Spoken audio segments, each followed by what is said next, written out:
Hello, hello, hello! Welcome to 103.5 The Hop, formerly known as 103.5 WBOB. Bob Newby has left the building, and James Hopper, don't call me Jr., is here to stay. My name is Burke Swanson. I play James Hopper Jr. over at Stranger Things The First Shadow, which is playing at the Marquee Theater. We've been there for a minute, but if you haven't checked us out, come on and swing on through. Me and my friends are there, still kicking it up in this beast of a show.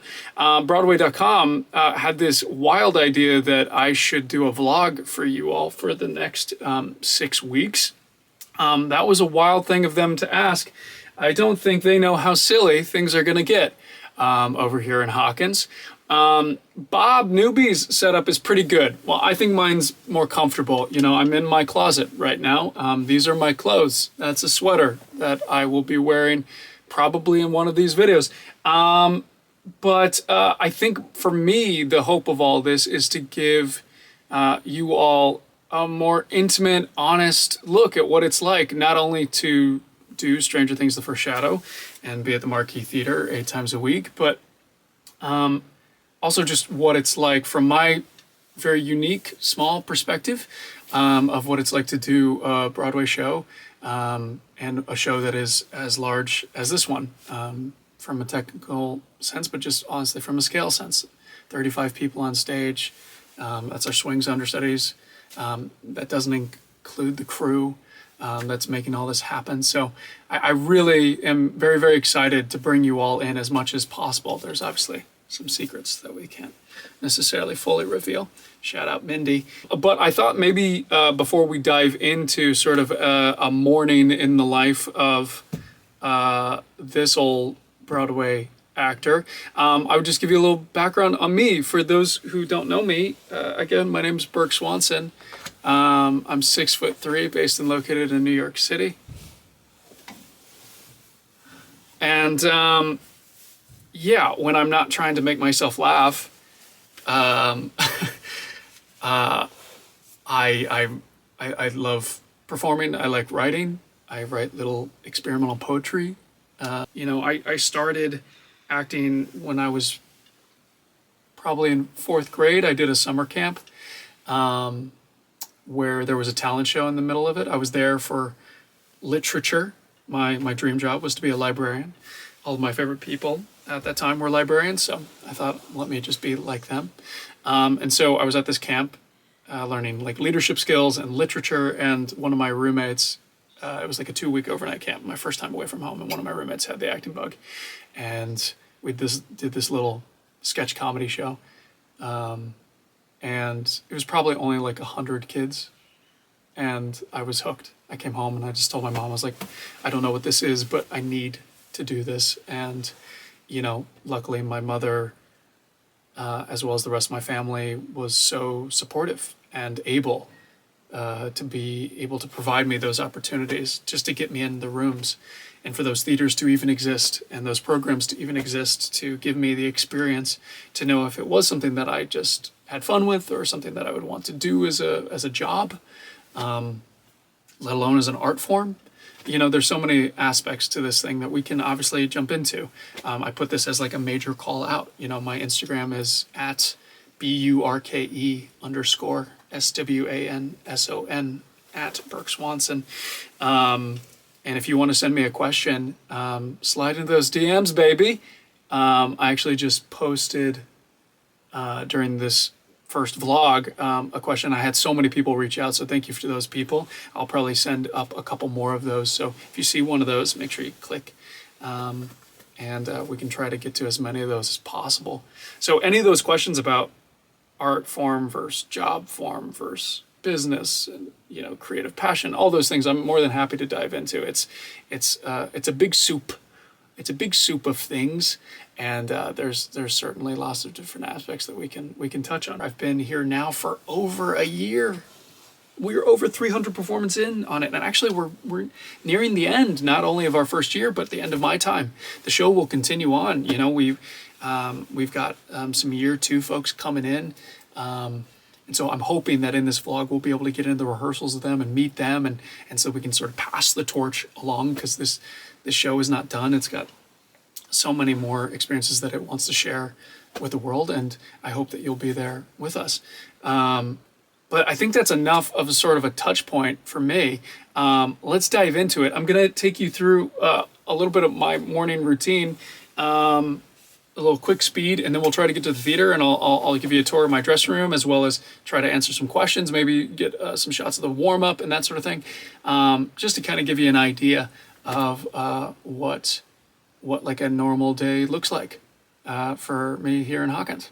Let's dive in.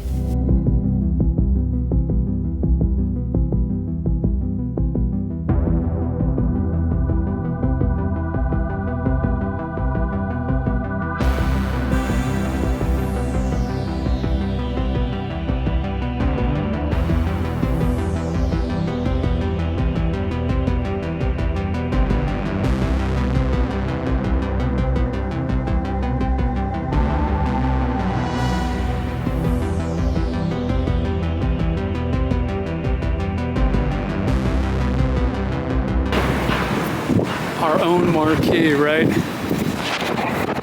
Remembering that, I know those people. Hey Logan, hey Victor, right? Just remembering that all these people coming together to make this massive, massive show come to life. And today is no different. We're gonna have some people lining up, grabbing their tickets, lining up to get into the theater itself. And we have an opportunity to, take them away from the chaos, to put it lightly, that this world seems to constantly provide.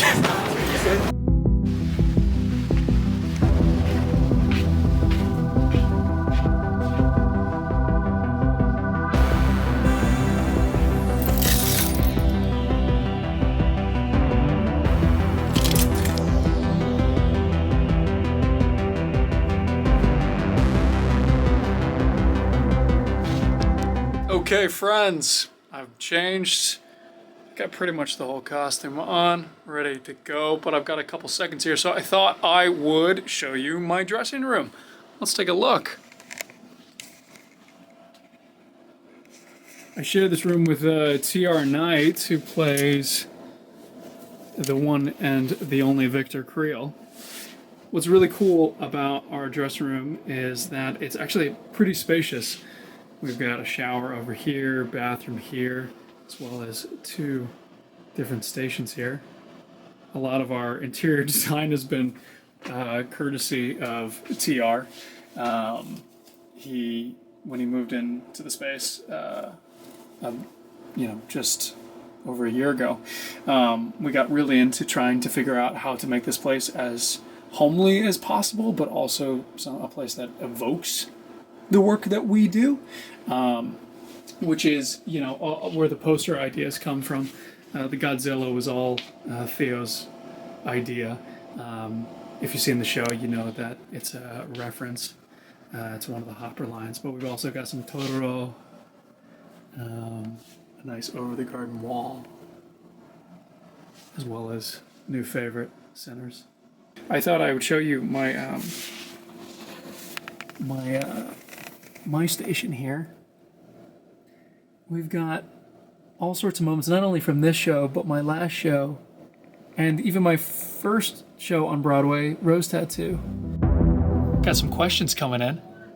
Sent out a call the other day about if anybody had any questions about the show, and I think I would answer some for you.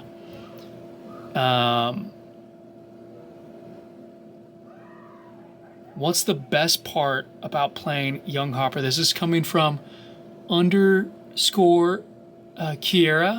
_Mitchell. Hi, Kiera. Kiera. What's the best part about playing young Hopper? Well, I mean, I think you bring up a great point. I am not David Harbour. I am not an old curmudgeon cop in the 80s in Little Hawkins. I'm doing 1959 Hopper. He's a senior in high school, and he just wants to get out of here. He does not have a good relationship with his dad, who's played by Ted Coach in our show. And he's really looking for any ability to leave and to find something better. Like so many of our outsider characters in Hawkins, it's somebody who's been taught by circumstance that it's safer to be alone, and has decided that that is the only way forward. So what I love about playing Hopper is that that isn't always true. And in the long run of things, as we know from season 5, it's not his truth either. It's going to take Hopper a long time, but the opportunity that I get being a part of this amazing IP is that I'm planting the seeds that David, who plays Hopper in the TV show, gets to see come to fruition. And so for me, it's about sprinkling those seeds throughout our show. Obviously with that relationship with Joyce, but that relationship with Bob, and even elements with Henry too, in which setting up that main conflict has been really, really satisfying. I love Ted, Coach, in real life, and Ted and I have a lot of fun with the few scenes that we do have together, and making sure that that dynamic is authentic and as truthful as possible to me is very, very important. There's a lot of serious elements that happen in Hawkins that are the really grounded undertone of this very big sci-fi show. So thanks, Kara. Appreciate you. Let's see. Caitlin. We have Caitlin Lubinsky is asking, what is it like working with a show that has so many special effects? I mean, we won a special Tony for it, right? Us and Buena Vista Social Club won special Tonys this year. Them for their band on stage. Which, if you haven't seen that show, you got to go check it out. I mean, it is just one of the most magical shows ever. It is such a celebration of community, and ours is a celebration of community in a totally different way. And that community is surrounded by some very spooky things. And how do those spooky things happen? Well, actually, it's very near and dear to me. The same magic team that brought Back to the Future to life actually was working on some of the magic of this show.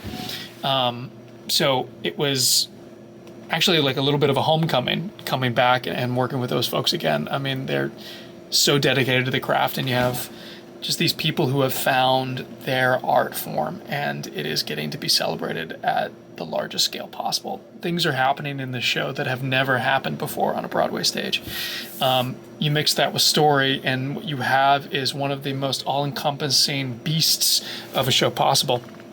So getting to just be a part of that is obviously intimidating, but when you really get in flow with it, they become another character, and it becomes an addition to the story that we're already telling. It heightens everything that we're doing from an acting perspective, and it allows us to push the story forward in a way that allows us to raise tension and fear without getting lost in big shiny objects. So that's, to me, something that's been really educational. Back to the Future had so many special effects as well, and it was like its own character, and it had to pay respect to the car to make sure the car was present with you. And Mindy, our Mind Flayer, is no different, as well as the many other things. We have one of the best crews on Broadway, so it makes these technical elements some of the safest that we could ever have, and they enjoy doing them too, and are as committed to telling the story as we are. So all of those elements come together, make it really fun. Really fun. Maddie Garv wants to know, what's the best onstage mishap? I won't speak for anybody else, but for myself, I wear these awesome Red Wing boots, and I've broken them in over the course of these 300 plus shows, and they're one of my favorite costume pieces for sure. But on the bottom of them, because we're on a stage and not gravel, the grip had to be changed in order to make it so that you stay locked in. Hysterically, one of those days, the glue on it began to fall off, and I pushed back hard enough at the top of Act 2, right before what we call Mexico, where the lockers come in. So it's me and Ted Coach going at it, and I take a step back as he takes a physical moment towards me and completely slip out and fall directly on my ass, which was awesome. awesome, because it worked perfectly for it. Luckily, I was okay. Luckily, I wasn't hurt. I was thinking about my stage combat professor from SCAD in that moment for being able to fall and not hurt myself completely. But it was just the most beautiful moment for Hopper to be as low as possible, because it just really locked not only myself but everybody around me into the scene. There's so many people on stage, 35 people on stage. That plus some backstage, plus people watching, right? Everybody is breathing the same breath, right? We are all moving in sync. And when something begins to shift, everybody's attention begins to move to it. So what is so wild is when those moments happen and the breath of, okay, we're okay, let's keep going happens, everybody is in sync with that. And so what it means is that whether I'm on stage by myself or backstage, there are so many people who have my back in that moment. And so there are actually very few mishaps, big mishaps that happen in our shows, because we have people who are actively watching to make sure that everything goes okay. And if there is something that's a prop is missed, or, you know, an entrance is missed or something like that, everybody is there to make sure that we pick up the pieces and keep going. And for that, I'm ever grateful. Let's see what else we got. Steph B.617 is asking, how do you learn the mannerisms of the characters from the TV shows? I think there's a really beautiful thing for me after particularly playing George McFly in Back to the Future. I learned that, you know, Crispin Glover, David Harbour, they're icons for a reason. Right, they played those characters, and those characters are so beloved for a reason, right? So you want to celebrate that, but you also don't want to imitate that, because this isn't like a historical town that we're walking in and sort of watching people impersonate a time, right? We want to see people and characters living, particularly because this is an origin story. This is a part of the canon, right? There are things that happen in the show that directly tie to the TV show and elevate what you've seen in the TV show, and things that you won't see in the TV show, right? So to do that, you have to tell as honest a story as possible. And so for all of us, I think it's about taking what we can and then trusting that the rest is there. The writer, the Duffers, you know, Kate Treefire was writing it. She's a writer, producer on the show. The Duffers were in the room. And then you have all these people who love the TV show. So it was about taking what we can. So for me, it's about how you say Bob, how you say Joyce, how does Hopper hold himself, right? And then trusting that the language of the show, as well as the circumstances, plus the love and passion from the audience mixing together, right? When that happens, magic occurs, right? Every movement, every touch gets to be a part of that canon, and you get to deepen the story rather than just retelling the story. And so for that, it's one of the most fun characters to dig into. He's got such grit, you know. He's such a dog, you know. He in so many ways, but you know, in the way that he holds himself, he's always looking for a fight. He's always looking to tell you to back off, because he doesn't want to be seen. He doesn't want to be known, and you know, watching the other characters move in with that, particularly Joyce, who's played by Allison Jay, and Juan, Bob, who's played by the one and only Juan Carlos. You know, it's fun to have that, you know, going off of one another. Well, I should probably go, but here we are. Love you. See you soon. Okay. You made it. We're here. End of the day. Back in the studio. Closing out. Hopefully you all had some fun seeing some of those bits. Like I said, for me, this first episode is really just kind of giving you all a chance to see sort of a wide breadth of the experience. And if there's anything that you would like to see more of, please reach out. Either comment on these posts through Broadway.com, reach out to Broadway.com, or reach out to me at Burke Swanson, at Burke_Swanson on Instagram. And I'll try to get to as many questions as possible. So be on the lookout. It'll be here every week. Stay tuned. But before I leave you, I'm going to leave you with a small little playlist. This is a radio show. There should be some music. So here's a 14-minute-ish playlist for you, and I'll try to do these every single time. So first up, we got Mahalia Jackson's Move On Up a Little Higher, Part 1. I should be doing this in my radio voice. Next up, we got DeFord Bailey's Davidson County Blues. Third on the list, we got Screamin' J. Hawkins. Screamin' J. Hawkins, I Put a Spell on You, a classic. And we've also got Bo Diddley's Who Do You Love? And rounding out this set for this week, we've got the Bobettes with their hit song, Mr. Lee. Check it out. If you go to my Instagram, when this posts, I will share this little mini playlist for you. These are some mostly in the 50s timeline, just to give you some 1959 Hawkins energy to it. I think DeFord Bailey's is maybe a little bit earlier in the 40s. But yeah, happy listening. Cheers. Thanks for sticking around. See you next week. Bye.